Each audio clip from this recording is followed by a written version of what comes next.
Welcome to another edition of the Mile High Real Estate Spotlight Podcast. Hey, we are excited about today because I have Janice Taylor on today. And Janice Taylor and I have been working together over this last year. We've been doing some phenomenal, what I believe is phenomenal stuff for the folks that are either looking to buy a new house, or people who are selling their house, or people who are wanting to move. There's just something about folks in our communities that have the ability to buy houses. And once they find out that they can, and then they go through the process of getting it done, the world just opens up. And the things that, because we do this every single day, we're able to do and know and find out about that other people just don't get to sometimes. And so I'm excited about today's podcast because it's just one of those podcasts when I ask a lot of folks that I do, they always tell me that they want to help people. That's like the number one thing that everybody says is they want to help people. But what I know about Janice is she truly does. She's willing to take the time. She's willing to have the patience, willing to wait. We had a file that took probably almost 5 or 6 months to get done, and it finally got done. But she stayed the course. She worked with that person to make sure that it happened. And so when you really see somebody who cares, it makes a big difference. So Janice, thank you for being on today. Thank you for your willingness to go out of your comfort zones a little bit to do this, and hopefully we'll do a whole bunch more. But if you can just share with everybody, how do they get a hold of you? Because I want them to know exactly how to get a hold of you. My phone number is 720-256-8464. My email is Janice Taylor, JANICE TAYLR, dash sell, SELL, with Janice .realtor, and with Workman and Associates Real Estate Services. All right. Well, thank you for giving us that, and I'll give you one more time to do that a little bit later in the show. Kind of give us a little bit of background about you. Like, who are you? How did where'd you come from? How did you get involved in this thing? Who is Janice Taylor? Let us know. I'm number 2 of 9 of Bobby and May's kids. Right, I love it. 2 of 9. That's a big family. Yeah. I'm to Colorado from Minnesota. Graduated college from DU. I am an intellectual property paralegal. That's patents, copyrights, trademarks. That's what my career has been. But also during that time, I got my real estate license in 2004. But as a paralegal, the type of job I had was really 24/7. So I didn't do a lot of real estate, but every now and then for friends and family mostly. Uh, and I stepped away from being a paralegal. I decided I'd start doing my real estate full time since I had kept my license since 2004. I thought I needed to pay for itself because I've been putting so much money into. I just took the classes. I always, paid my dues, all of that stuff. Um, but in the last couple of years, I've been pursuing it full time. I belong to the South Metro Denver Real Estate Association, SMEDRA. That was my first association that I belong to, and I'm with it again. Uh, so that's how I got into the business, basically. Gotcha. So you said 2004 is when you kind of got started, and this is 2024. So I'm kind of curious, how does a person go 20 years in the real estate industry and 29 years old? How did you make that happen? Well, it wasn't easy. I love it. And I'm sure you go ahead. Yeah, a lot of help. I love it. Well, I'm sure you've seen a whole lot of things over the last 20 years, and a whole lot of changes and ups and downs in the market, and just the changes. What could you say to people about staying the course, and knowing that real estate is something that it's an investment that allows people to be able to create equity and create wealth. About these ups and downs, what could you say that could help people just kind of say it's okay? It is okay. real estate is an investment. It's one of the best things that you can invest in. Uh, in Colorado, we're pretty lucky because uh, real estate, the value of it just increases. Even in this crazy time that it's been the last couple of years since COVID, people still have um, gained a lot of equity in their property. It's a good investment. It's always going to be a good investment. There's, being able to work with you and spend time with you and see your work ethic and see things you do. I know you have some superpowers. And I would love for you to just kind of talk about what you believe your superpower is and the biggest thing that you do to help folks. I know what I think it is, and I'm sure I'm gonna chime in and jump in here in a minute. But what would you say the biggest thing that you do that helps people throughout their process of looking or selling a house? The tagline is faith, family, and home. Faith is, you know, I can't do anything without that. Hmm. Life can be very difficult, even in the best of times. And you need something, an anchor. You need something that you can rely on. And for me, it's faith. So that's my anchor. That's what helps me. I think coming from a large family, a large loving family, we're close. My siblings and I, we're close. There's only seven of us left. And we were doing Zoom calls before COVID to stay in touch with each other. We're not all here in Colorado. And family's everything. You know, I'm a grandmother, and so that's one of the best parts of my world is having a 5-year-old grandson. I also have a 5-year-old great granddaughter. Okay.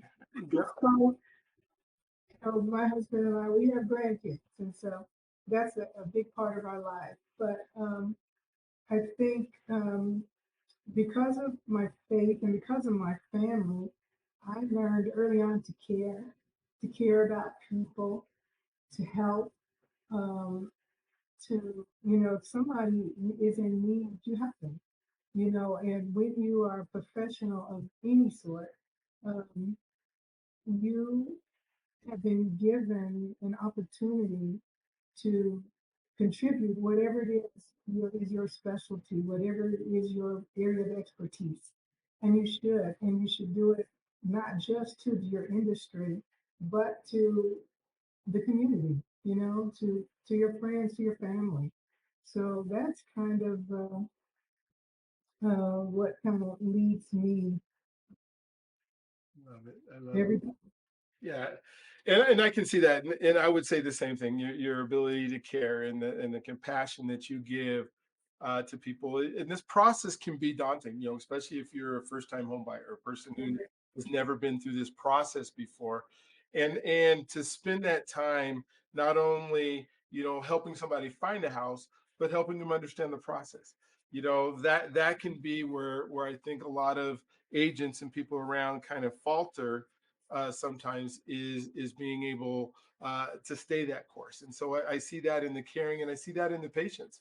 The patience when as a lender and on the lender side, about 2 to 3 weeks before any closing, I kind of hate my job because that is the point where the person who is going to, or the entity or the company or the people who run the company had decided we are going to ask this for this, and this, because we're going to lend you, a couple $100,000. And so because we're going to do that, we're going to ask you for something different than I usually ask for anybody else, and it usually doesn't make any sense, and it's usually a last minute thing, and it usually makes stress and anxiety and everything else go up. And then when we get to the end, we're happy. And so when I think about that and the patience that you have, um, is there something special that you do in order to foster that patience? Is it something God just gave you? Or is it just like a decision you've made that says, you know what, no matter what happens, it's all going to be okay? How do you do that? You know, Okay. And as you know, our last deal together, it had challenges from the beginning unto the end. And but in the end, it was so satisfactory. And so, and of course, when I started it, I had no idea that the of the challenges before us. But I expect challenges um, from the start of any transaction. And so what I did with this client was I committed to her up front. I was going to be there. I was going to help her. And if I didn't know the answer to something or how to do it, I would find a way. And we had some of those moments, and that is so, it's a wonderful feeling for me, to um, well, one of the things my broker told me is we are there to tamp down, the craziness. When it's going crazy, we don't get on the horn and like, oh no, oh no. And it's like, okay, it's gonna be all right. We gotta do this, this, and that, we gotta get it done. Mhm. You know? So it's our job to let our clients know that we got them.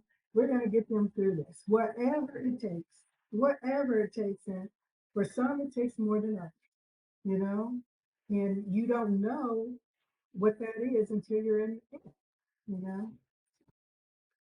Would you say the Colorado can be a tough state when it comes to real estate because some of the values and prices that are out there are they're higher than the rest of the country and some of the houses are smaller, not the size or not what somebody dreams about. What are some of the things that you do that help a person find the house that's going to work for them? And when I say that, with the caveat of every house that somebody moves into isn't their final destination dream house, right? So you have to have that conversation of what's going to work for right now if this isn't that forever house, and then how do you help people navigate finding that? First of all, it starts with me listening to what they tell me at the very beginning of what they want and what a person's wants. It could look it could have many different looks, So I've got to be flexible when I hear what they want and not pin it down to it's going to be right here, it's going to look this way. I've got to be open and I've got to look at everything. It's depending on the price range too, that can get real crazy. You know, so but basically it's just listening and being open and to have a network of resources and people that can point you in the right direction. It's great to be able to have dialogue with other realtors and I can tell them what I want, what I need, and they might say, oh, I know that, or I know someone else who has it. We use our tools. Our tools aren't always going to give us um, the information that we need. You need a network in addition to those tools, and you have to be working it. You know, so Yeah, I love what you say about networking because one of the things that I found is sometimes in this industry people are, I believe, they're competing with each other as if there's not enough people who are buying or selling homes. And and I know there's however many realtors that are in our area, but at the same time, if we can come together and talk to each other and work with each other, and realize that it's not just about me all the time. It's about us. So, what would you say about how networks have helped you, whether it's Smedra or whether it's Workman Associates and the stuff that they do, or the NARAB or the people that are around? How do you find that they help you and can help others? well, it's communication. It is we whether you're a realtor, a banker, whatever. All of us have more in common than we don't. Um, we it's we are. I like to look at people as family. you know, to an extent. And, when I'm working with someone, I love it when I have experience with the agent on the other side. That is not always the case, Mm. but it is a treasure when it happens. And I always try to be the agent on the other side, the other person, that they can say, this has been a nice experience. For the last transaction I had, when it was over, we closed in November. Mhm. Uh, is it November, October, November, November? yeah, yeah, end of October, first November. And, that agent and I went to lunch less than 2 weeks ago.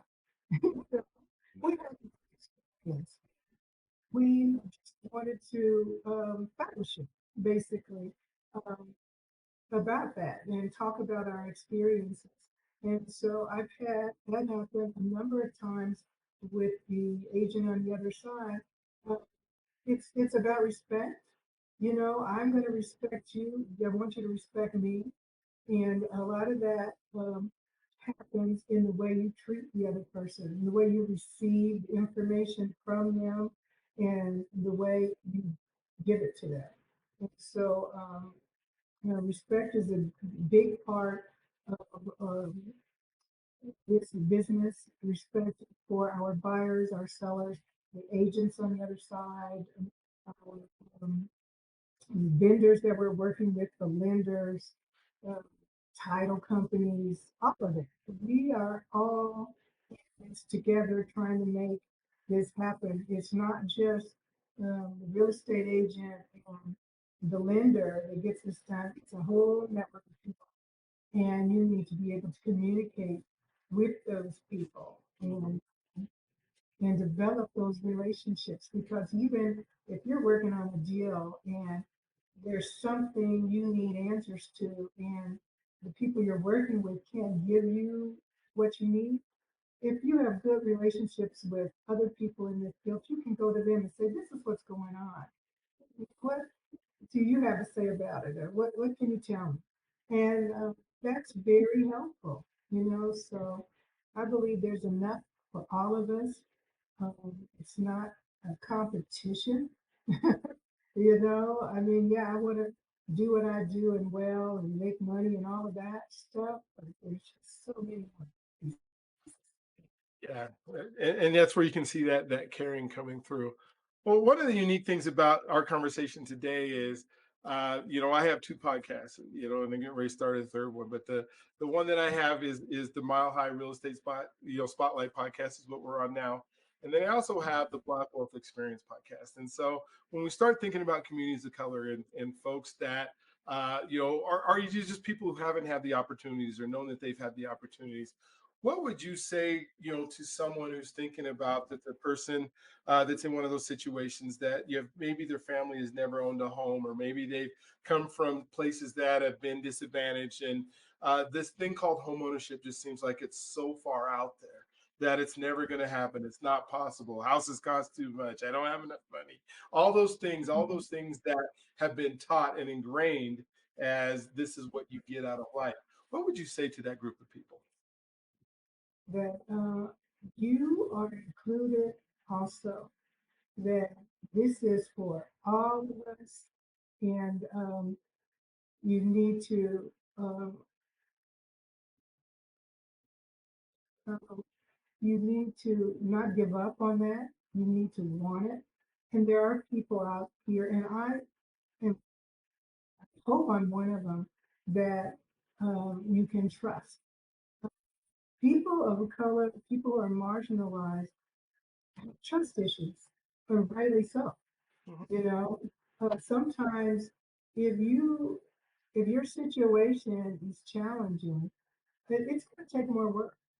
To be honest, it's going to take more work. Everybody doesn't want to put in that work. Uh, for me, that's just part of it. Um, I believe there's enough for everybody, and everybody ought to have, And there's so many wonderful programs available now. that are going to help and assist somebody who is challenged. And it's my job to know what those programs are and to be able to tell you, hey, we can go this way, we can go that way, and for me to have relationships with those organizations uh, to help get it done. Yeah, and I think that, I don't know if there's been a better time in history for some of the programs that are available.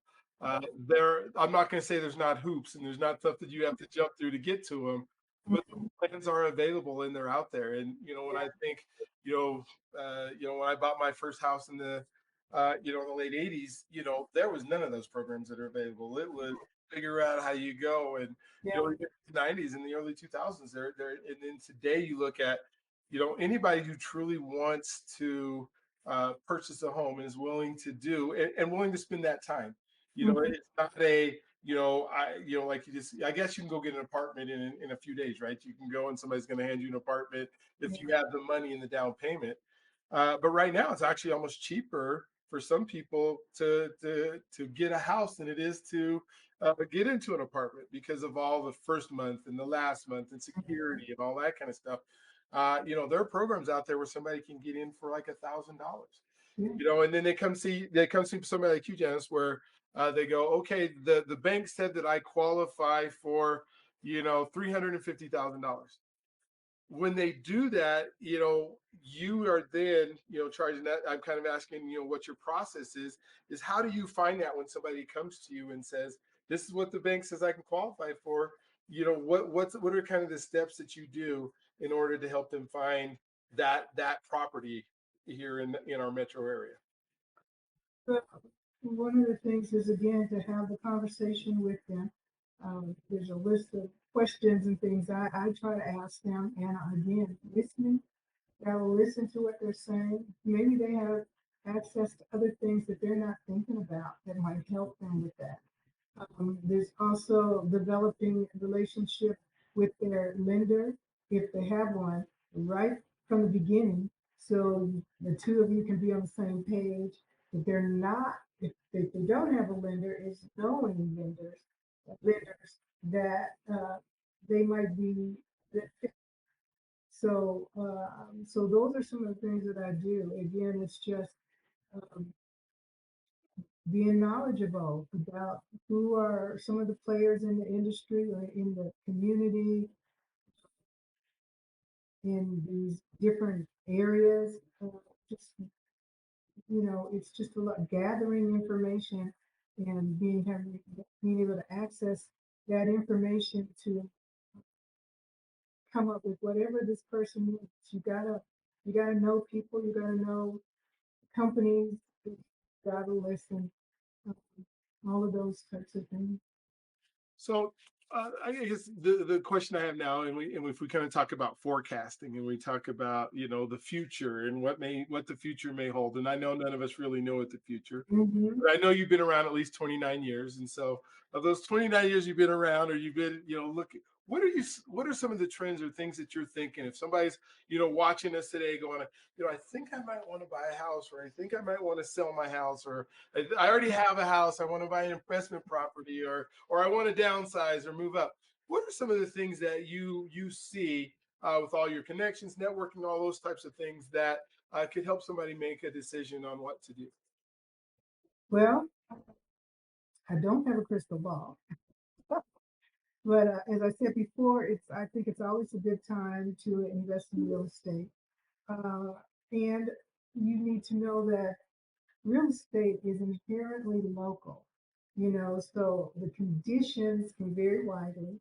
And there's things that will give you a clue that you need to pay attention to. There are the economic conditions, the interest rates, demographic trends, what the housing supply is, government policies, technological advances in global events. And in this last, especially since COVID, all have been in play. There's some years, maybe one or two of those things might be in play, but all of those things have an impact on the real estate market. And so when you're looking toward the future, if someone's looking uh, in the next year, uh, I think we've been through so much, things are starting to settle down in the Denver metro area. Uh, the market here is still competitive. It's not highly competitive, but it could be as this year goes on because interest rates have been coming down. There still is not a huge inventory, but as that interest rate comes down, continues to come down, it's going to increase and it could get crazy again. Mhm. So if you are looking to buy or sell in the next year, right now, I would tell you sooner rather than later for both of them. Absolutely. Things are changing. People have been sitting in this last year waiting, and things are getting manageable for people. So, but yeah, there's those factors, economic conditions, interest rates, demographic trends, the housing supply, government policies, and those are like tax incentive, zoning regulations, housing market interventions, legislative changes, all of that stuff. In this market, those things are huge. Those things are in play right now in our current market. And depending on what the legislature does, it could change some things. So those are things to pay attention to. Yeah, that is so good. That is, yeah, I love the fact that yeah, this is a great time right now because we don't know what's going to happen, and we do know if they do drop and there's not enough inventory, then people we could be in the where Mhm. people are having to spend more money on houses than they want to, or Yeah, because it's not they're bidding against a whole lot of people. So yeah. sooner rather than later is great. So hey, you're not going to believe this, but we've already gone just about a half an hour, and you have done such an amazing job. What I would love for you to do is tell everybody one more time, how do they get a hold of you? And then maybe any closing thoughts that you might have for folks. Again, I'm Janice Taylor. I am a associate broker with Working Associates. I live in Aurora. My markets are in Aurora in the Denver metro area. And I've done this past year in Colorado Springs as well. My phone number is 720-256-8464. Janice Taylor at buy-sell with Janice realtor. I know that's long. I'm working on it. I may change that this year. Yeah, you can text me or email me or call me at time. I'll be happy to try to walk you through whatever it is you want to do. All right. Do you have any last closing thoughts for somebody who's looking to either sell their house or buy a new one? I would love to hear from you. Um, um, I right now I special interest for those first timers, for young people that are struggling to get this done. Um, Sometimes you need a little bit more hand holding. I'm for somebody who needs more hand holding because I don't mind that. And it's so important that you understand what's happening when you don't. Some people get it. They've done it several times. Fine. But I have a special interest for those who need a little more. Um, I know what it feels like when somebody don't want to listen to you, you know, when so you don't feel like you're being heard out here.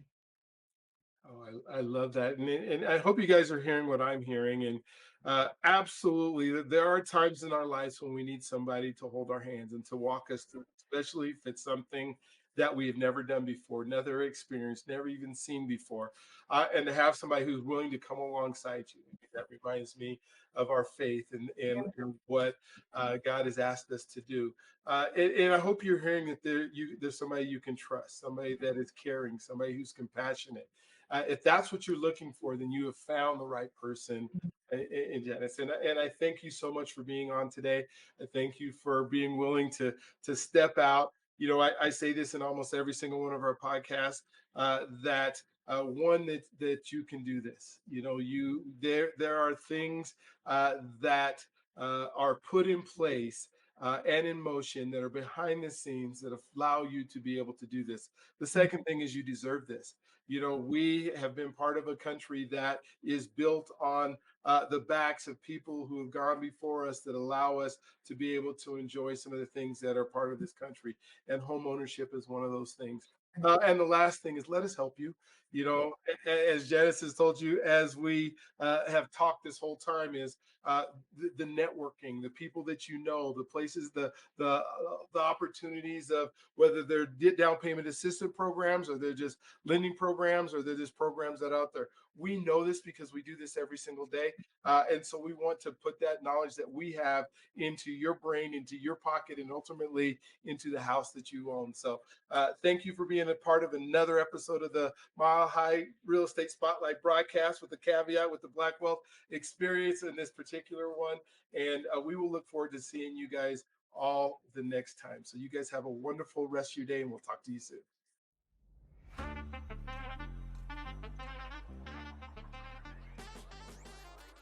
This is Brian Arnold, and if you are listening to this part, you've just watched one of our episodes of the Mile High Real Estate Spotlight, where we've just talked to one of the best of the best. And I want to thank whichever guest that was here.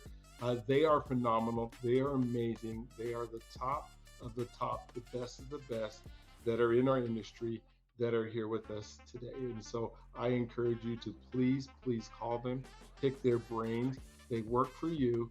They enjoy working for you. They are incredibly good at it. And so I want to make sure that you give them a call. So whoever you listen to, whichever one you saw that you were there, please do that. The other thing is, everyone deserves a home.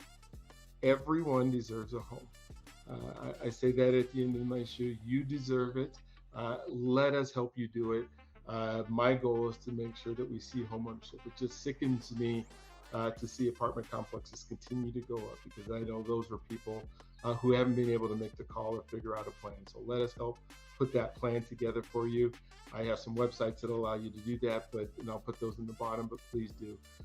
I am a lender. I do work in the lending space. If you do not already have somebody who's pre-qualified you, I would love to be able to have that opportunity to earn your business and qualify you. My number is 720-682-2223. That's 720-682-2223. Give me a call anytime, and I would love to be able to help you with that. We also do living trust. And so when we think about an estate, to try to avoid probate and make sure that doesn't happen. So whether it's you, if you own a home, and you should have a living trust. And I will say that everyone, not just deserves it, everyone needs a living trust if they own a home. And then finally, just wanted to thank you for watching these episodes. And so please tune into more. Would love for you to see and be able to shop around. So thank you for doing that. Again, I want to make sure that you know that you can do this. You deserve this. And let us help you make it happen. You guys have an awesome, wonderful, awestruck, incredible day today.